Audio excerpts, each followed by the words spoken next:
waxaa muddo 8 maalin ay ka hartay maalintii loo asteeyay in la qabto doorashada madaxweynaha tobanaad ee Soomaaliya taas oo waqti dheer soo jiidatay. doorashadan oo ay ilaa iyo hadda isku soo taageen in ka badan 15 musharax ayaa waxaa maalinta beriya Axadda la filayaa inay bilaabato diiwaangelinta iyo shahaadasiinta rasmiga ah ee musharaxiinta doonaysa inay u tartamaan xilka u sareeya dalka. siyaasiyiin xilal kala duwan horey dowladda uga soo qabtay iyo kuwa ku cusub saaxadda siyaasadda iyo hoggaanka ayaa toddobaad kadib isku hardin doona loolanka hanashada xilka madaxweynaha.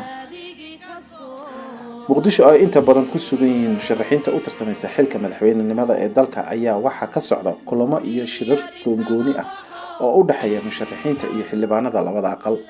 waxaa bilowday shukaaminta xildhibaanada iyo iibsiga codadka iyadoo la filayo codadka xildhibaanada ay noqdaan kuwa ugu qaalisanaa abid ay gaari karaan ilaa iyo $100,000 halkii codba. si kastaba musharaxiinta qaar ayaa ka cagajiidaya inay lacagta bixiyaan sababtoo ah waxaa hubeen in xildhibaanka lacagta doonaya ama qaadanaya oo cod siin doono iyo in sida ay marar badan dhacday oo cashir laga barta ah oo kuwaas oo noqday kuwa lagu hungoobay. 8 ilaa 10 bishan ayaa la filayaa in guddiga doorashooyinka madaxweynaha ay musharaxiinta soo dhameystirka shuruudaha laga rabo ay siiyaan shahaadooyinka. 11 ilaa 12 bisha ayaa sidoo kale la dhageysan doonaa khudbadaha musharaxiinta u tartamaysa xilka madaxweynaha tobanaad ee Soomaaliya.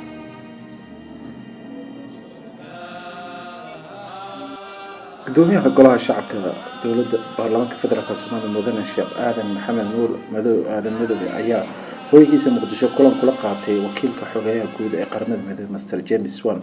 kulankan ayaa laga wada hadlayay dhamaystirka doorashada inta ka dhiman iyo sidii jawi xasiloon ugu soo gabagaboobi lahayd.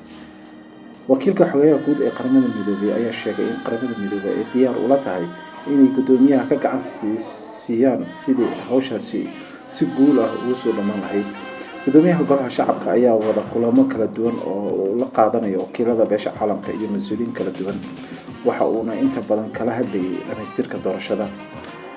sidan wararka aan ku helino wuxuu sidoo kale la wadaagay Mr James Swan in xalinta khilaafaadka ka jira xildhibaanada dhanka Gedo isla markaana loo dooran lahaa guddi oo dhamaystira isla markaana soo gabagabeeya khilaafkaasi.